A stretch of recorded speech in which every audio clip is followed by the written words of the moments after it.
bertemu kembali. Isu lambakan graduan perubatan bukanlah cerminan kepada realiti yang dilalui penyedia perkhidmatan kesihatan di negara ini.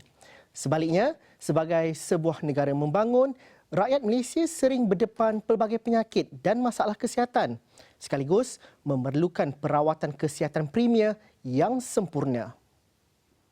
Timbalan Dekan Pasca Siswaza Fakulti Perubatan Universiti Himalaya UM, Profesor Dr. Mazna Dahlui berkata, negara ini bukan sahaja kekurangan kaki tangan perawatan dari segi angka, malah fungsi juga. Kalau melihatnya kepada fasiliti yang kita ada sekarang, kita rasa mencukupi. Tapi sebenarnya tidak, ya. Tidak dari segi number, tidak dari segi fungsi-fungsi yang mereka jalankan tu, yang kebanyakannya very limited, ya. Contohnya kalau macam di negara-negara luar, seorang farmasi itu dia boleh menjalankan fungsi yang lebih daripada setakat memberi ubat. Lepas tu lagi satu kekurangan ataupun masalah daripada distribusi. Dan semua ini sebenarnya sangat bergantung kepada bukan sahaja kepada supply, ataupun pembekalan anggota kesihatan ini, tetapi juga bergantung kepada distribution. Malah jelasnya terdapat perbezaan dari segi penyedia graduan iaitu universiti, permintaan daripada Kementerian Kesihatan Malaysia KKM serta lantikan iaitu Jabatan Perkhidmatan Awam JPA. Ini sangat bergantung kepada SPA ataupun JPA.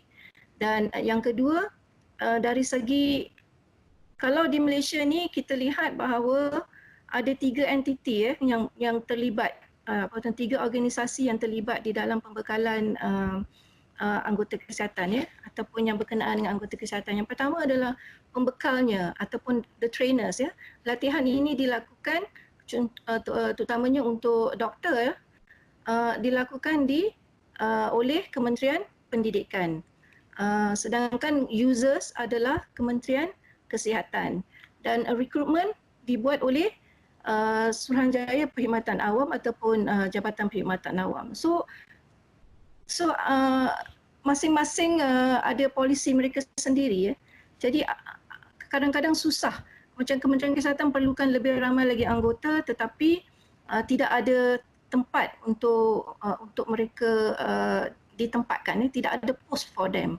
Pada masa sama, beliau melihat disebabkan tiada tempat untuk doktor pelatih dilantik ke pejawatan tetap, ia sekaligus menyebabkan kesukaran kepada pegawai perubatan sedia ada melanjutkan pengajian bidang kepakaran yang ingin diceburi. But when we want to train specialists, they are taken away from their services, and because of that, dia akan kekurangan bilangan MO di hospital ataupun fasiliti kesihatan.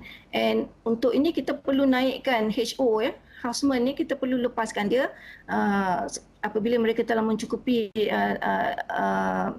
tempoh latihan mereka untuk mereka menjadi MO, tapi tidak ada tempat. So mereka sekarang ni kebanyakannya almost 90% they are actually under contract basis. And ini adalah sesuatu yang tidak lukratif, ya, yang tidak memberi jaminan kepada mereka, dan jadi masalah ini akan berturutan. Kita takut in future tak ada orang nak jadi doktor, ya, kerana peluang the career advancement ataupun program pekerjaan di Malaysia ni sangat terhad.